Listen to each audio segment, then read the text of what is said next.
Bismillah, walhamdulillah, wassalatu wassalam ala rasulillah. Assalamu alaikum wa rahmatullah.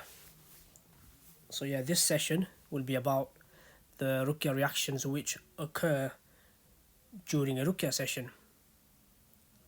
I've been sending my students an article titled The Importance of the Ruqya Diagnosis, which was written by Ustad Saeed Abdullah, and in it contains the evidences which support the belief that the Ruqya reactions are from Allah, as in there's an Hijama to confirm this.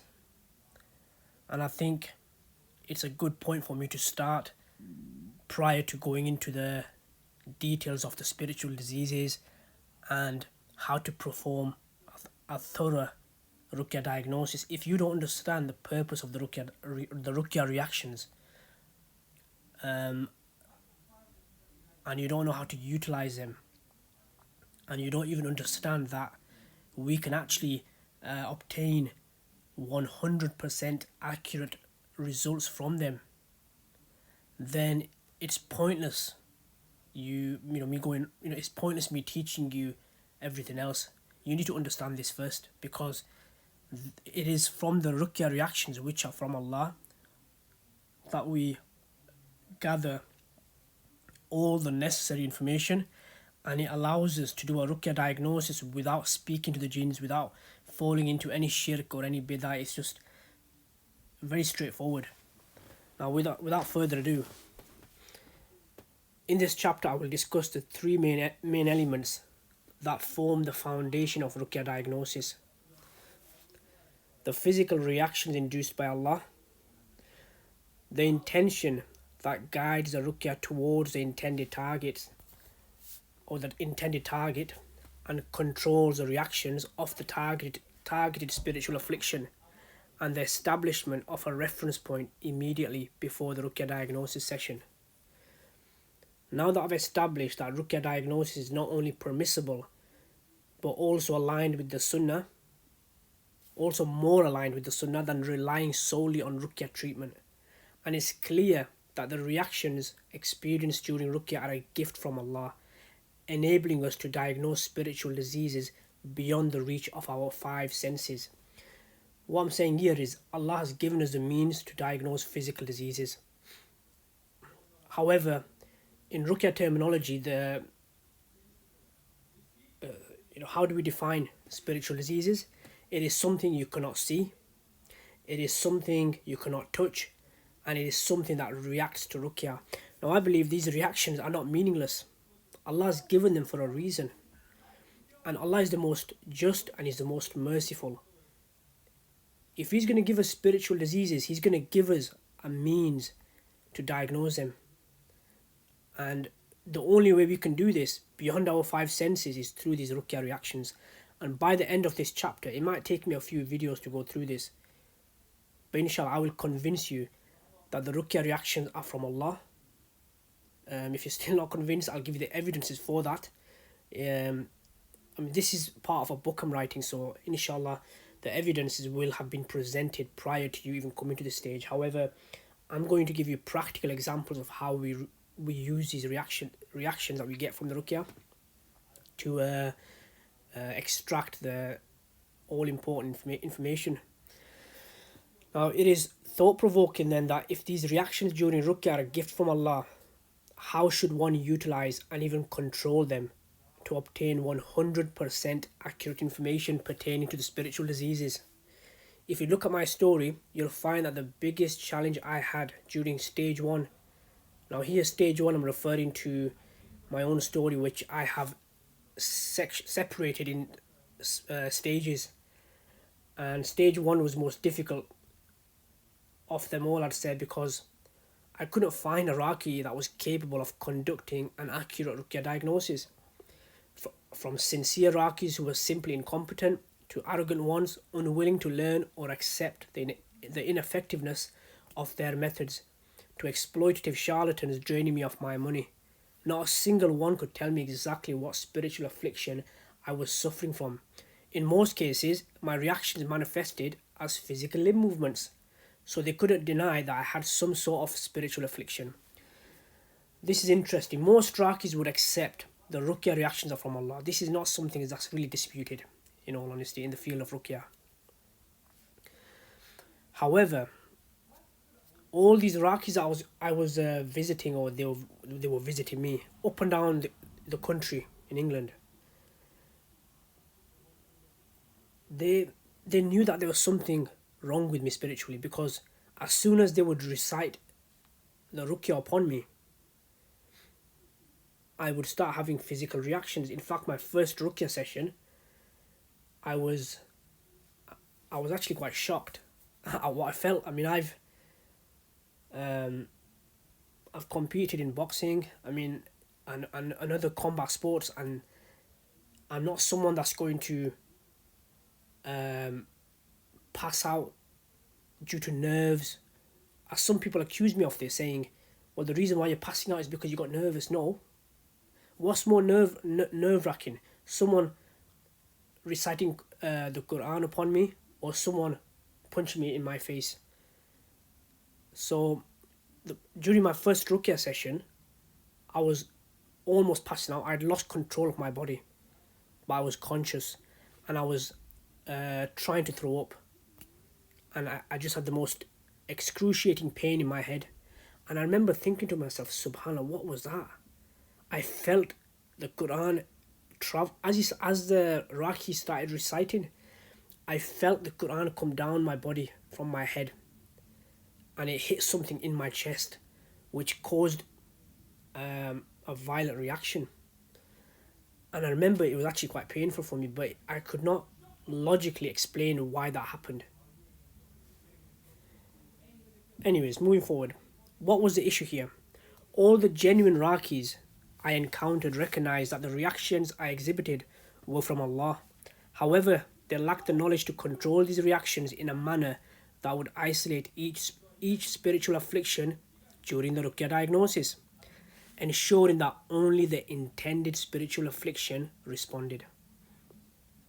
So the question then arises, how does one control these reactions in such a way that the Ruqya recitation, that directs the Ruqya recitation towards the intended spiritual disease in the afflicted, as in the victim, causing it to react without allowing those reactions to spill over onto other spiritual ailments not intended in the Ruqya diagnosis?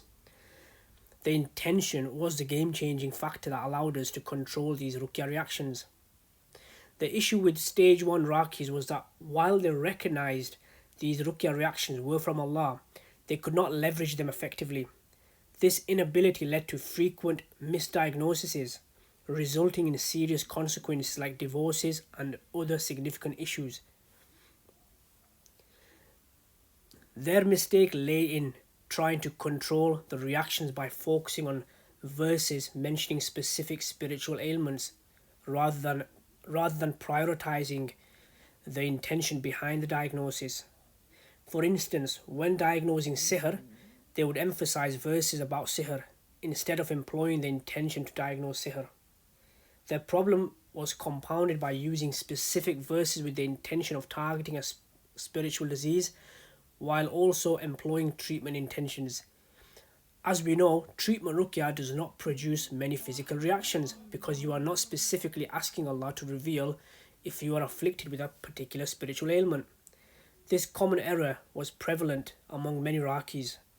Had they used those specific verses with the intention of diagnosing the mentioned spiritual disease, meaning that spiritual disease which is mentioned in that verse, the outcome would have been quite different. For instance, using verses where Allah discusses sihr with the intention to diagnose it is essentially how to perform an optimal Ruqya diagnosis. In fact, a person can do a Ruqya diagnosis just by saying Bismillah and simply switching their intention.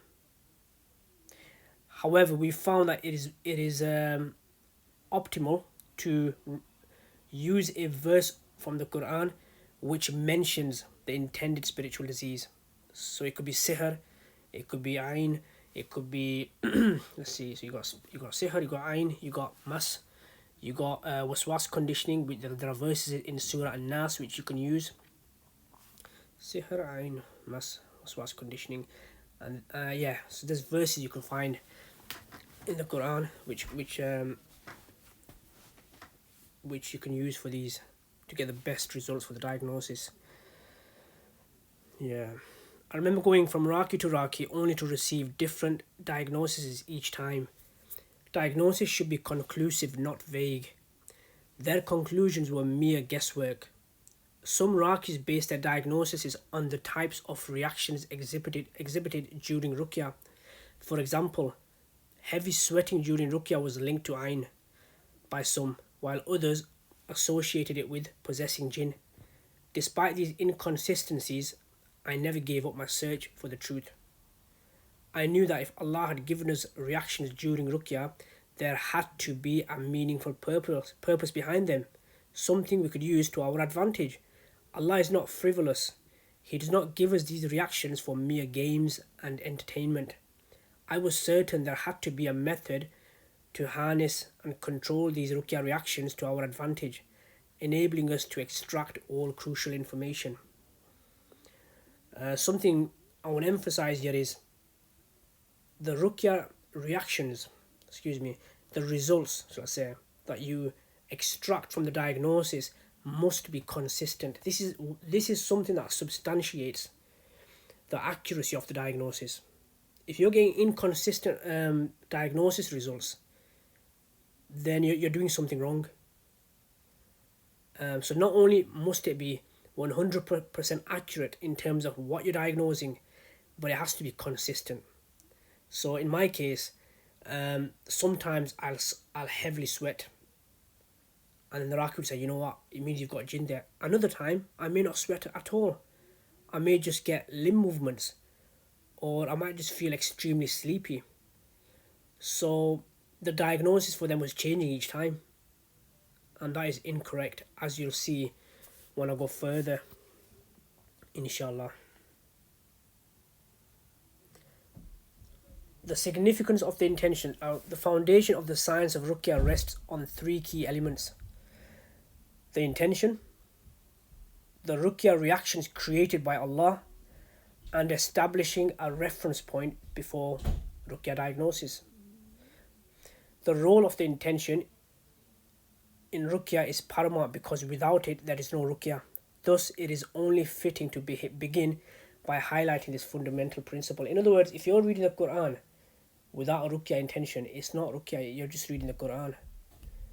For it to become a Ruqya, you need to have that intention. Again, this is not something disputed. I've never heard a Raqi disagree with this. This is not the issue. This is not where the Raqis differ or lack, shall I say. The issue with the Raqis is they don't know how to use that intention. They know that there's a link between the intention and the reactions because they have to make some intention for the reactions to occur. However, they just don't know how to manipulate it correctly in a way which controls the spiritual disease and not allowing that spiritual disease to sort of spill over in terms of the reactions. And you need to be able to manipulate in a way where it carries the Ruqya to the intended spiritual disease without it touching anything else. Because if it starts touching other things, everything's gonna start reacting, and that's something you don't want. The key difference between Ruqya diagnosis, whether it is general or specific, and Ruqya treatment is the intention, not the recitation of the Quran. So, yeah. The intention directs the Quran towards the intended target, whether it be a spiritual or a physical ailment. Just a point here, physical diseases do not react to Ruqya.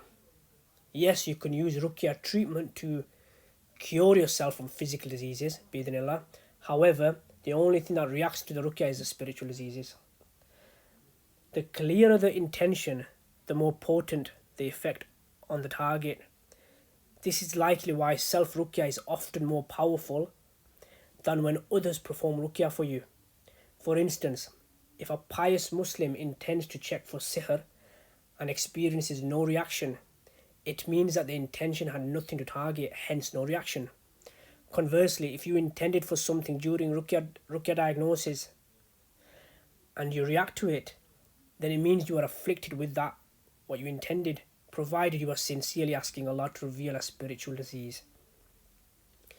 Now, someone persistently sinning, committing major sins, or even persistently committing minor sins, which then become major sins, maybe due to your recklessness and your lack of fear of Allah, and not living an Islamic lifestyle, will not have you will not have accurate results from the ruqya diagnosis.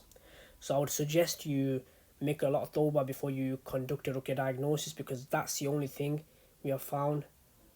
That's the main thing, should I say, that comes in the way of accurate ruqya results. The other thing is just doing it incorrectly, which you shouldn't have an issue. If you follow this course, by the end of it, you should know exactly what you're doing. I intend fully to take you from a beginner level, as if you know nothing about ruqya, and by the end of it, you will be more competent, inshallah, than most rakis out there, if not all. The only thing that you'll be lacking is the experience, and that's something that's invaluable. You have to go out and get that experience.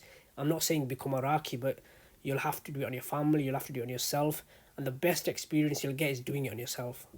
And that's something which I hope to talk about one day when I go through my own story, inshallah. Now, here are some key points worth mentioning about the intention. The intention is in the heart. The intention is in the heart and not said in the mind or out loud, the same way you make intention for salah. There are two key considerations when formulating your intention. First, for an accurate diagnosis, it's essential to have a precise definition of the spiritual disease. Now, some may say, well, what if you don't know the definition of the spiritual disease? All I'll say is, sometimes the less you know, the better. I would rather know little about sihr and how it's done and how it's defined than have an incorrect definition of it. For example, sihr does not have to contain a contract between two entities. In fact, a contract is not even necessary for it to be classed as sihr, as some rakis believe. Some rakis believe that there has to be a contract, but that's not the case. So your definition there is incorrect. So what will end up happening here is your diagnosis will only pick up the sihr that's done on you, which has a contract. And anything that's without a contract, where a jinn has decided itself to do sihr on you, without any intermediaries, without any subordinates, it's just decided to attack you with sihr.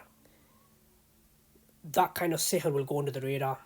It will go under the radar, and your ruqya diagnosis will not pick it up. So what do you do in this situation?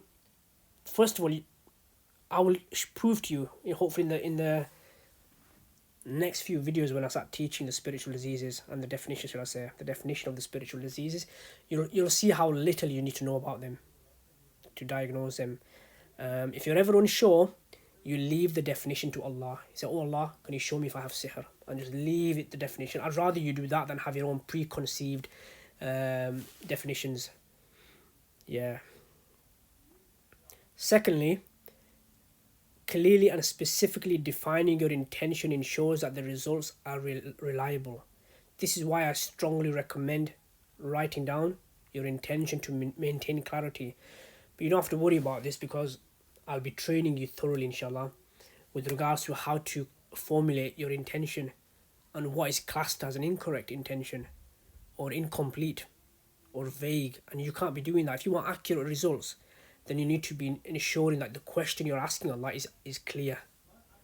Does that make sense? The difference between, as I mentioned above, the general diagnosis and the specific diagnosis is the intention. Meaning, when I do a general diagnosis for sihr, I'm looking for sihr. However, when I perform a specific diagnosis, I'm looking for the specific types of sihr I may have on me. Do I have the sihr of separation? Do I have the sihr of insanity? You know, there's so many types of sihrs out there. So yeah, it's just really the intention that makes it. So in other words, general diagnosis, or you can call it specific diagnosis, or you call it advanced diagnosis. The only difference is the intention. The difference between the Ruqya diagnosis and the Ruqya treatment is the intention. Exactly. So you could use the same surah for both diagnosis and treatment, because the thing that's separating it from being a diagnosis and the treatment is the intention. It is entirely possible to use the same surah or ayahs for both diagnosis and treatment purposes. For instance, I have employed Surah Al-Fatiha to perform a Ruqya diagnosis and then utilize the same surah to seek shifa from Allah.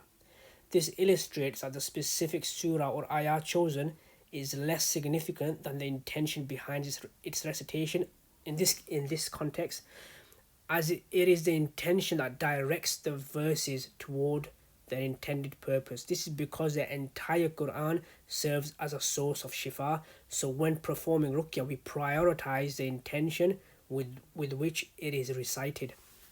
Like I said, you could say Bismillah and just switch your intentions for whatever you're intending, and it will work just fine, inshallah. We usually only use one intention whilst doing a general Ruqya diagnosis. So when I'm checking for sihr, I won't be combining the intention for sihr and then going to the specific, well, have I got sihr, and is it the sihr of separation?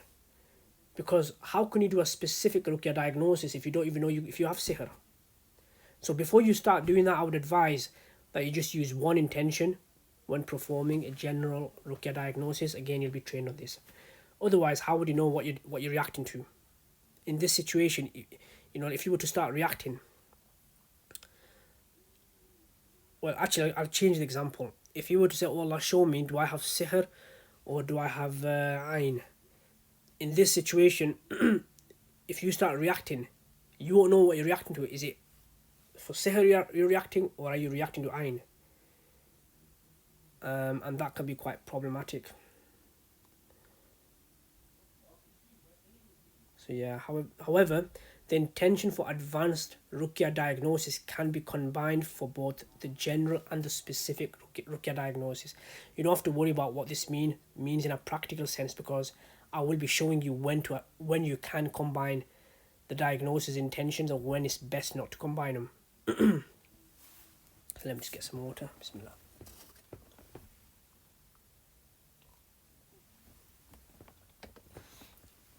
Right.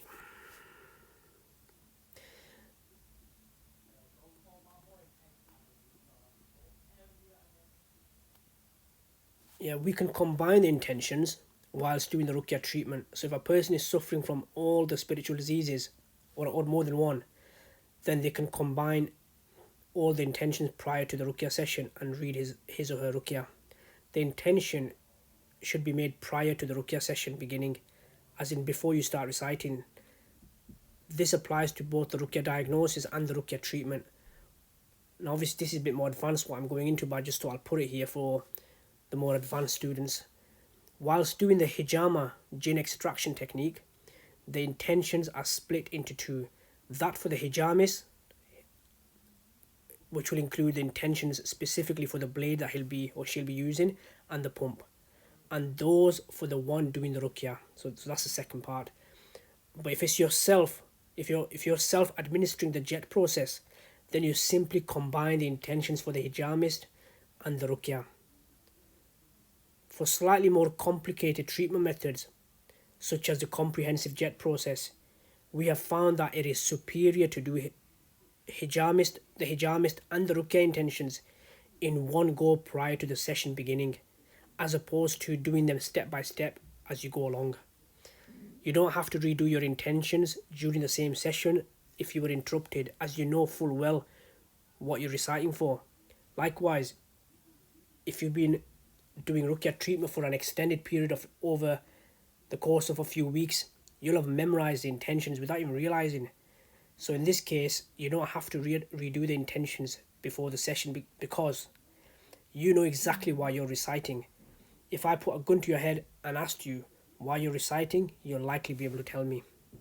Or I should hope so. Right. When you genuinely wish to improve your condition, that profound desire intensifies your intention, since Ruqya is a direct form of supplication to Allah. A strong intention significantly enhances its effectiveness. I've observed this firsthand during Ruqya diagnosis. Sometimes, as I changed my intention, the patient's reactions would fluctuate accordingly, though they were unaware of this shift, meaning they were unaware that I was changing my intention. This experience underscored how crucial the intention is in Ruqya diagnosis, as it helps isolate the intended spiritual ailment from other afflictions. The significance of the intentions cannot be overstated. As the Prophet ﷺ said, actions are by intentions. Therefore, if your intention is to diagnose sihr, you are essentially asking Allah to reveal any sihr affecting you through Ruqya, as in the Ruqya diagnosis. The aim is to manifest clear physical reactions during the diagnosis that indicate the presence of sihr. Conversely, if you are not afflicted by sihr, you will not experience such reactions. Ruqya diagnosis can be categorized into general and specific types. When performing a self-Ruqya diagnosis for the first time, or even if you're performing it for another person, it is recommended to conduct a general diagnosis covering the 8 known spiritual diseases. Conventional sihr, I should change that to conventional sihr. So by conventional sihr, what I'm referring to is the sihr which is mentioned in the Quran. Okay. Then you have Kabal sihr, which is any sihr other than the one that is mentioned in the Quran. Then you have Ain Hasid, which is when someone gives you the evil eye out of jealousy. Then you have Ain Muta'ajib, which is when someone gives you the evil eye out of amazement. And you can give it to yourself. And all of these spiritual diseases, you can get them from both the ins and from the jinn, meaning from the humans and the jinn. Then you got Kabal Ain. Kabal Ain is, of course I will be going into greater detail when defining them. This is not the time, but I'm just giving you a quick overview. Kabal Ain is essentially any kind of evil eye other than the one that I've mentioned, Hasid, that comes from the Hasid, or Ain Muta'ajib. But this particular one, the Kabal Ain, it seems to be used to attack people. So they seem to latch it onto elaborate, or shall I say sophisticated sihr networks to facilitate that sihr, to make it easy to latch it on. They might have other purposes as well, but we have found that that's the purpose it's being used for. And then obviously jinn possession. Then you got waswas conditioning, which is overlooked by many Iraqis.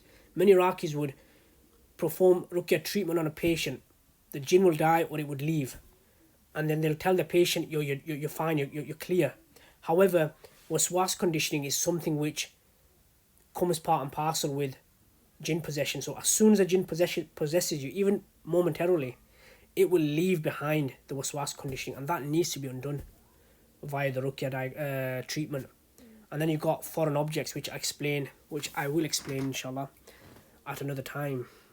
But these are the 8 main ones that we teach. However, there are thousands upon thousands of spiritual diseases that we have come across, but they're not worth individually categorizing. So I want you to pay attention to that.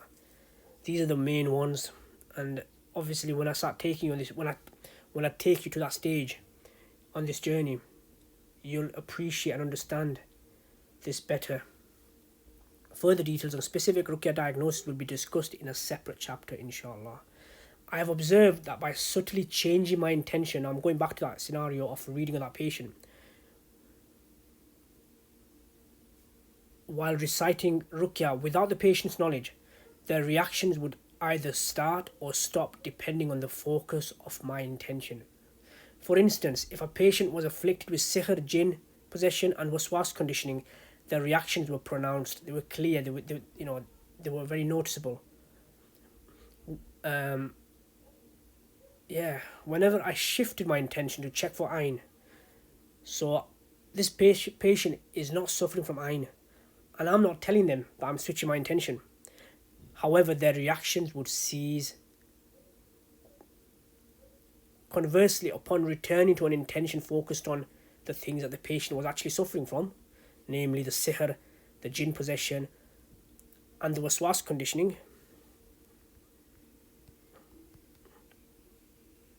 their reactions would resume. This demonstrated that the essence of Ruqya lies in the intention behind the recitation rather than the specific verses used. I hope I've made myself clear. It's not about which verse you're reciting, it's about the intention by which you're reading. I've seen some Rakis, but this is something a bit separate. I've seen some Rakis advise that you should have a Ruqya treatment intention for obligatory acts of worship such as your salah. However, I was advised by my ustad to avoid mixing the two things up. Keep your Ruqya treatment separate from your salah and your other acts of worship. For Ruqya to be effective, it is essential to make clear intentions before beginning your Ruqya, your self-Ruqya, or even listening to the Ruqya. Intentions hold immense significance in our religion as they guide and elevate our actions. Performing Ruqya, Hijama, or consuming Sunnah remedies without a clear intention is akin to a soldier firing aimlessly on the battlefield. However, when you approach these acts with deliberate and focused intentions, you become like a skilled marksman who accurately hits the target. So that's enough for today, inshallah. I just hope you understand that it is the intention which will allow you to accurately do your Ruqya. Otherwise, your results will be vague. You'll be reacting, but you won't know why you're reacting. And the diagrams I intend to take you down, or shall take you through, you'll see how accurate the Ruqya results are. Subhanallah, the kinds of information that we're able to extract with consistency, with excellent results. Even as I was writing this chapter, I was blown away just writing, even though I already know how this knowledge exists and having used it for years. I mean, I wish I had this video 10, 12, 13, maybe 14 years ago, because it would have saved me years of just running around in a circle. Obviously, Qadar Allah and everything has a purpose, and I believe I had to go through that suffering to now appreciate and maybe now teach other people. So yeah, that's enough for today, guys, and inshallah I'll be releasing another video shortly. Wassalamu alaikum wa rahmatullah.